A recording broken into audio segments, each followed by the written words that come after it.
So plain and simple, understanding patience in the market, understanding why you're attempting to take trades, right? What's backing your analysis? What's the reason and the thing that's driving confidence behind your trade? Okay. You have to understand how to layer your trades. Don't just get into the market because you see some type of technical pattern.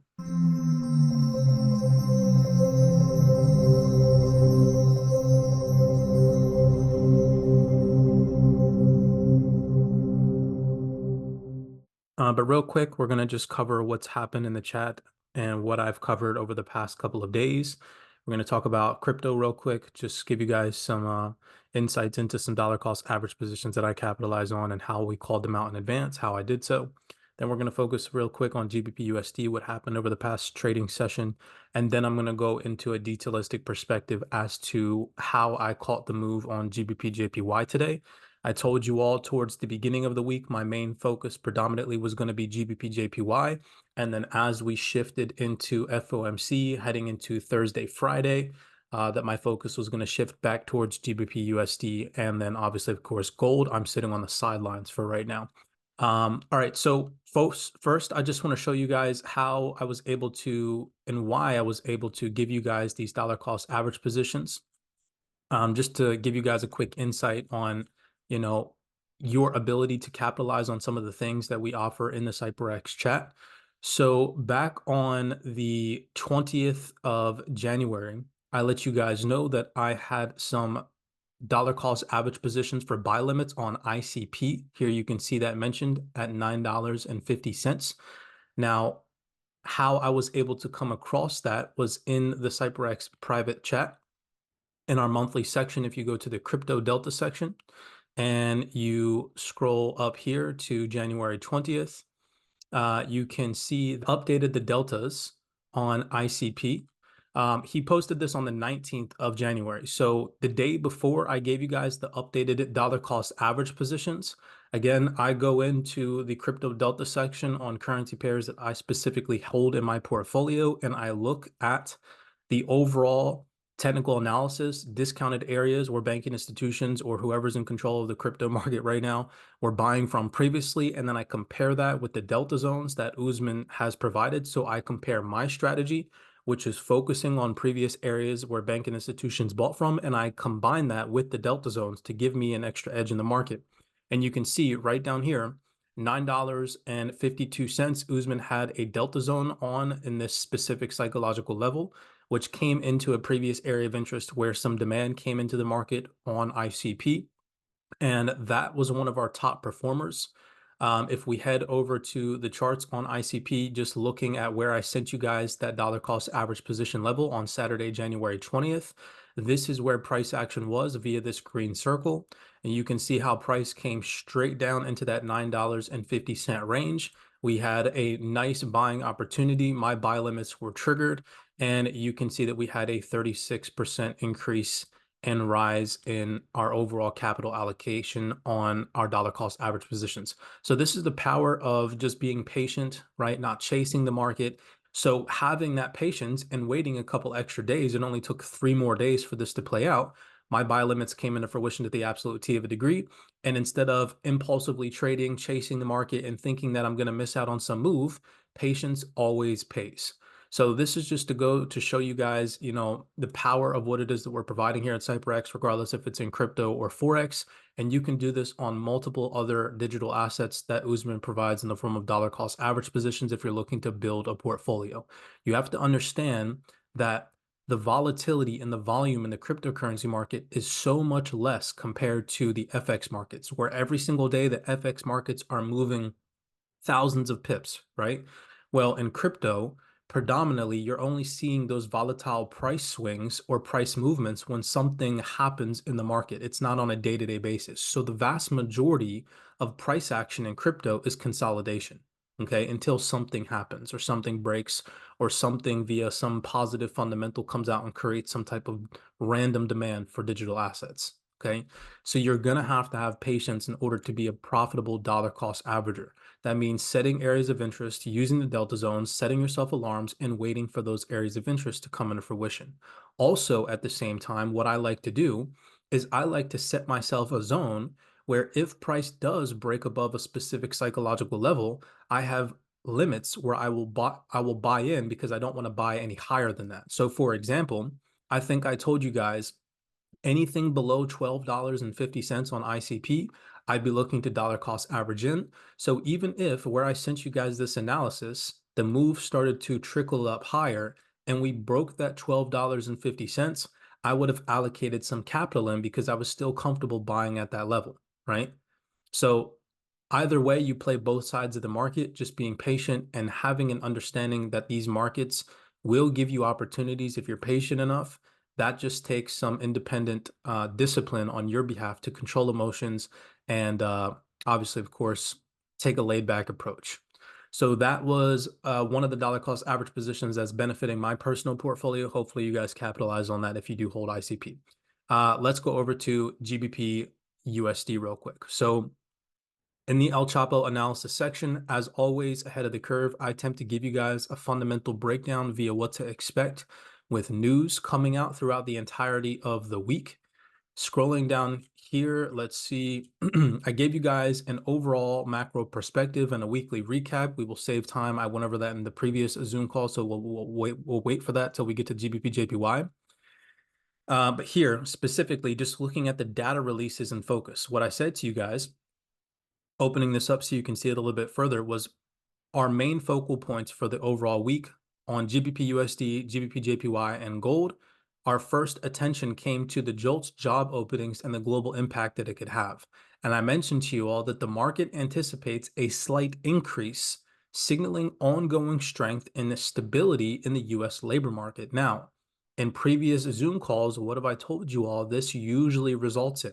It usually results in some type of temporary or intraday strength for the US dollar and intraday weakness on a pair like GBP USD that's going up against the global reserve currency, i.e. the US dollar, and seeing positive economic data that's driving strength or demand for the US dollar.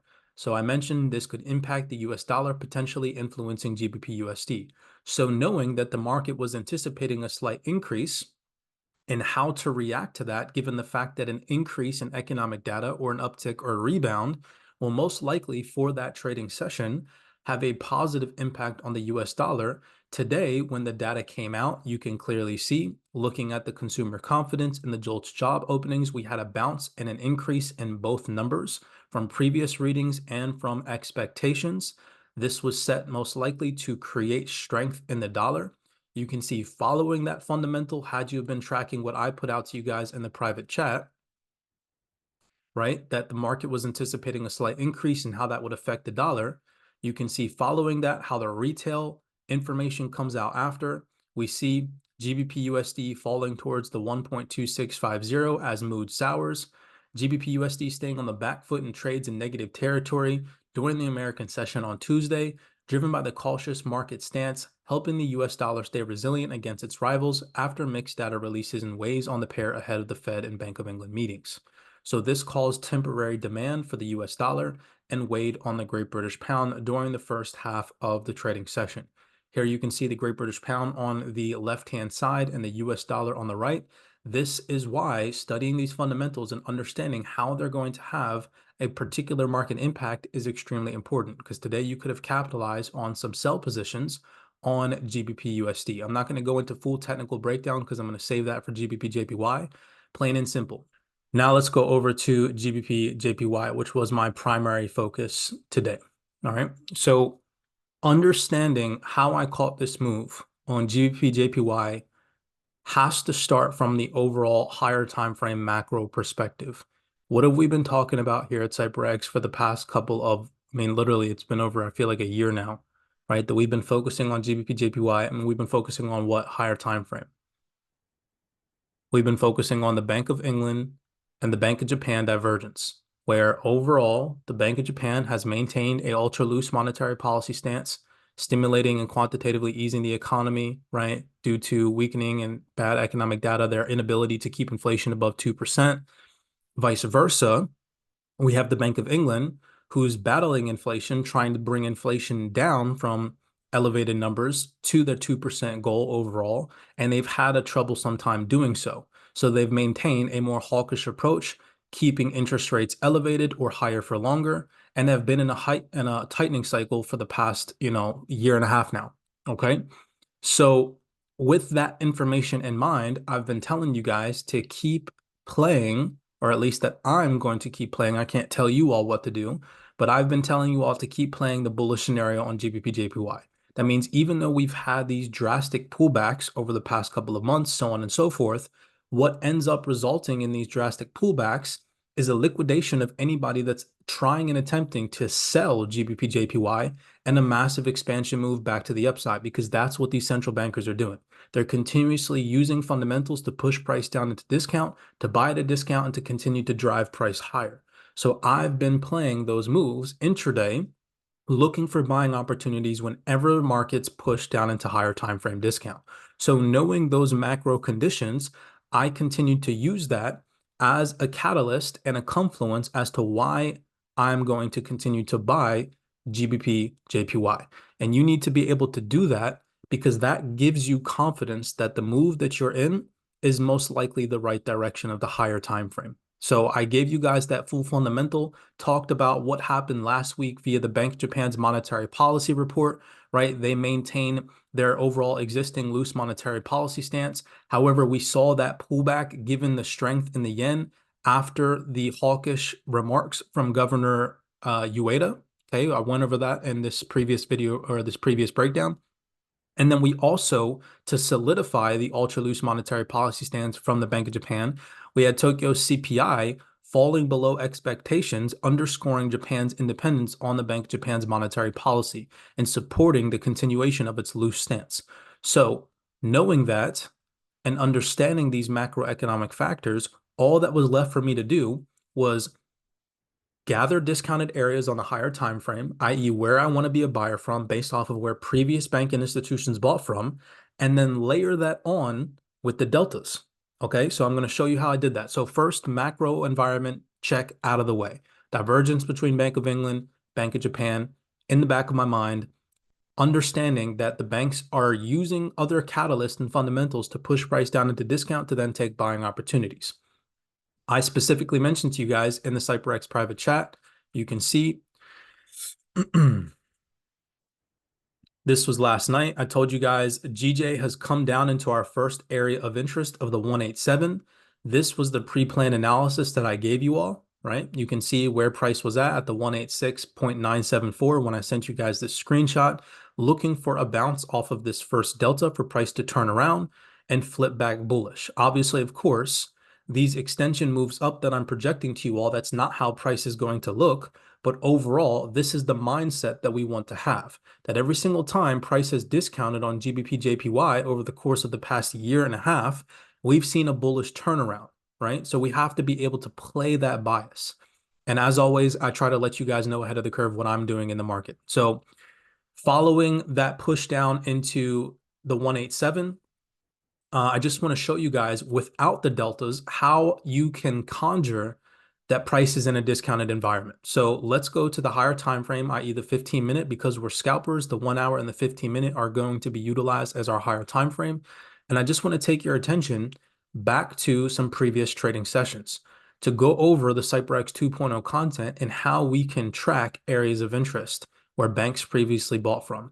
So looking at this previous London session, okay, you can see, i.e. obviously, of course, pretending that these delta zones are not there, you can see that banks during the beginning of London session, roughly around 7 a.m. GMT time, were buying from the 186.165, roughly, let's just round that off to the 186.200 major psychological level. Okay, you can see that banks at a delta zone created a higher low that led to a higher high formation.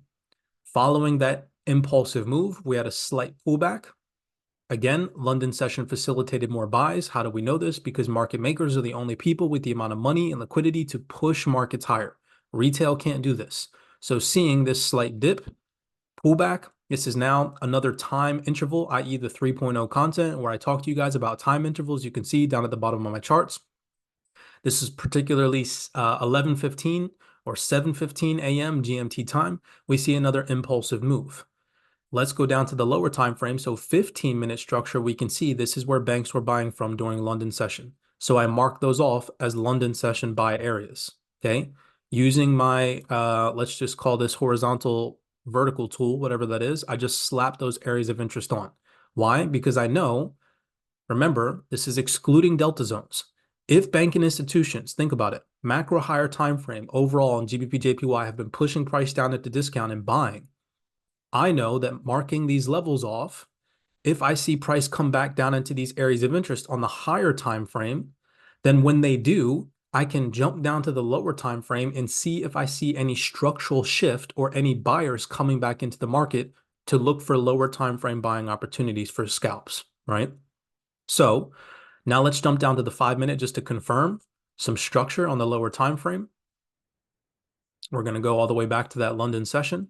And again, we're just looking for break in market structures, and we're looking for higher lows that lead to continuation moves, i.e. higher highs and higher lows, or the definition of bullish order flow.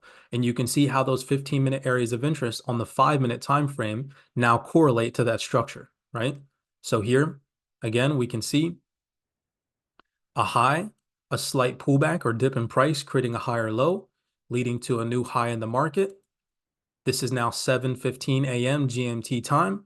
Heading into the meat of the London session, we see another slight pullback or a higher low formation created, and then an extension move higher.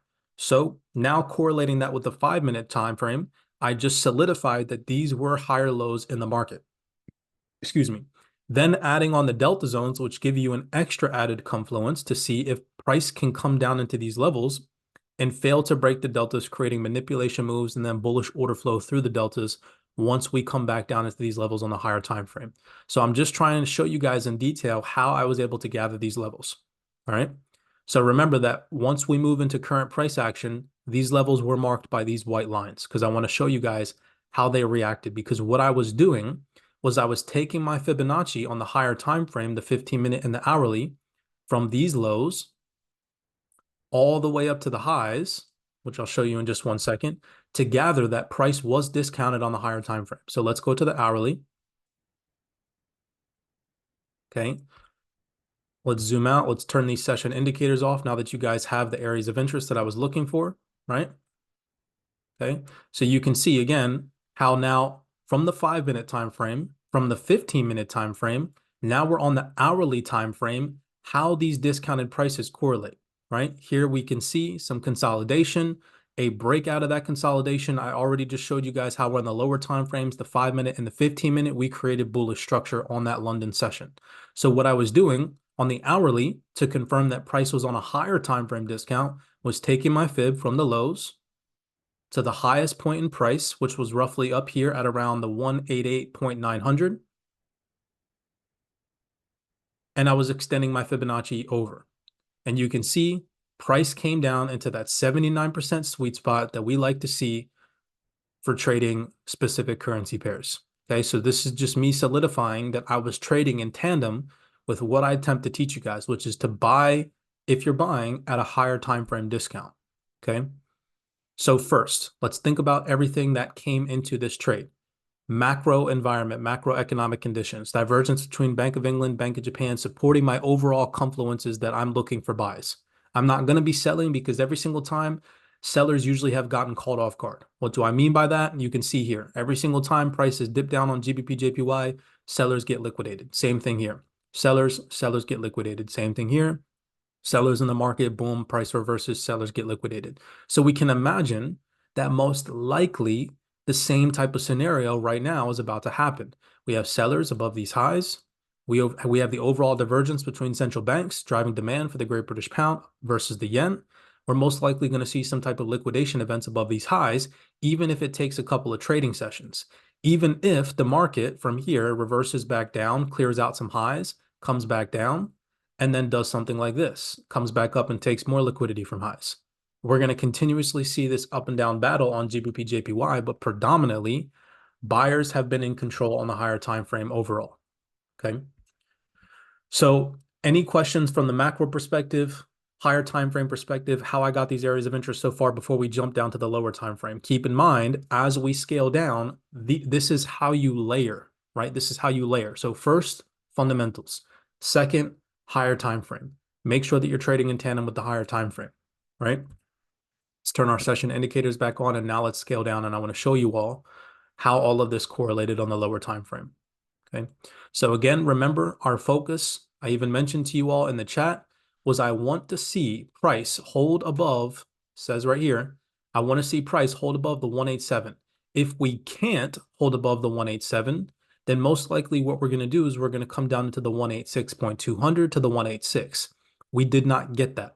What we got was bullish order flow or a reversal pattern on the lower time frames, considering the fact that we came into higher time frame discount. So again, remember, this white line was where previous London sessions were buying from during a previous session, a couple of trading sessions back on the higher time frame. And now you can see how this correlates to current price action. Price came down into the higher time frame. We now have a market maker pattern, i.e. the pattern that these market makers must create in order to take price higher. Here, prior to the New York session, during the meat of the London session, they set up lows in the market or trendline liquidity. Market makers target trendline liquidity before moving price higher. Here you can see that dip in price, i.e. clearing out any over-leveraged buyers that existed beneath these lows. That's what we're looking for. Once we see that market reversal, again, remember, keeping in mind that this was higher time frame discount from previous session, you can see that the market makers, after impulsively making a move to liquidate any over-leveraged buyers beneath these lows, created an impulsive move and created the definition of bullish order flow, i.e. a failure swing low in the market that instead led to a higher high, higher low, higher high formation. Watch how now on the 5-minute chart, this translates. Remember, keep in mind that we are in a higher time frame area of interest. Macro environment overall on GBP JPY is bullish considering the divergence between the Bank of England and the Bank of Japan. And now we have so much less risk on the table because we're at a higher time frame discounted area, right? So jumping down now to the 1-minute chart, keeping in mind always that this white level right here was our higher time frame area of interest, we can see how all of that correlates, okay? Here we can see that structure shift where if the market makers were going to continue this bearish price action, what would they most likely have done? They would have most likely respected one of these lower highs and continued to make new lows after making lower highs in the market, creating some type of price action like this, right? However, we did not get that. At a higher time frame discounted area and considering the macro environment and the backdrop that's been driving demand for the Great British Pound, we got the opposite. We got a higher high, i.e. this now can be classified as a break of structure because yes, these candlestick bodies closed above this previous high that led to a higher low, higher high formation. And you can see how that played out here, right? So now we have bullish order flow. All that was left for me to do was say to myself, can I get a continuation move? Keeping in mind, remember, on the higher time frame, i.e. this level here, if the banking institutions aren't going to be targeting lows anymore, which we can clearly see they are not, given the shift in structure, i.e. bullish order flow, them creating a failure swing low, targeting lows, and instead now seeing a shift in buyers' interest. And we know that buyers like to do what? They like to target highs. All that was left for me to do was zoom out and create my target areas of interest. So my first area of interest, if I was going to be a buyer compared to where price was at current levels, was specifically above the London session highs. That was my take profit 1. My take profit 2 were the second highs prior to the London session. And my take profit 3 were above the Asia session highs, right? We know that if the market makers aren't going to be targeting lows anymore, which we can see them fail to do here, given the higher time frame breakdown that we started on, macro breakdown that we started on, and now jumping down to the lower time frame, we can see that structure shift. All that's left for you to do is to wait patiently and understand your type of entry style. So Remember that GBP JPY, when it's trending, what do I tell you guys? If it's buying from a higher time frame discounted area, it usually on the lower time frame does not like these drastic pullbacks where you're going to get these opportunities to look for trades like this on the lower time frame. Why? Because the market makers have already bought at a higher time frame discount. So what you're going to tend to see on GBP JPY is you're going to see these little tiny fractal pullbacks and these continuation moves higher, catching sellers off guard that think that the market's going to reverse because all of this previous fractal bearish price action, because they're not keeping in mind that banking institutions are buying from this higher time frame discounted area. So all that was left for me to do was pay attention to psychological levels, slap the delta zones on, which you can see a delta zone on is here, the 187.144 and the 186.921, and to look for some type of bullish continuation move. Once price broke above this delta, I understood that this was now the new range that I was operating in, i.e., higher lows have come in after the sweep of liquidity, and now we're in a new A to B move. So that means that if we see any type of pullback in this A to B move, whether it looks like this or whether it looks like this, as price starts to pull back, I will start to facilitate buy stops. That's how I like to enter into the market. So all I simply did was I put my first buy stop area above these highs.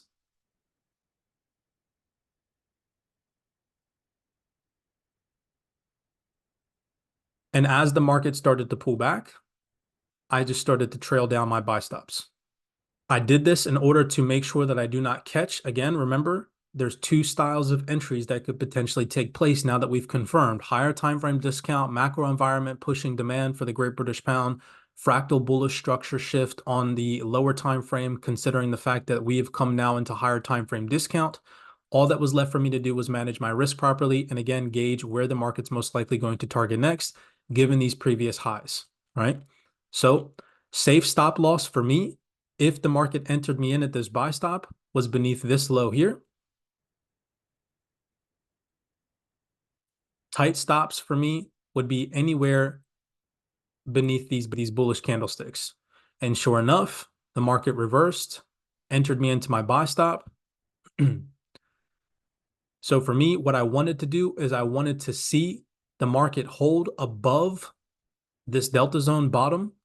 So my stop losses were nice and tight. You guys can see from the MetaTrader screenshot that I sent you all. Remember, I don't do my analysis on TradingView. So I'm not sitting here in the live market doing this on TradingView. I'm on MetaTrader on my laptop looking and monitoring price action on naked charts. I'm not even drawing lines in my charts when I'm trading.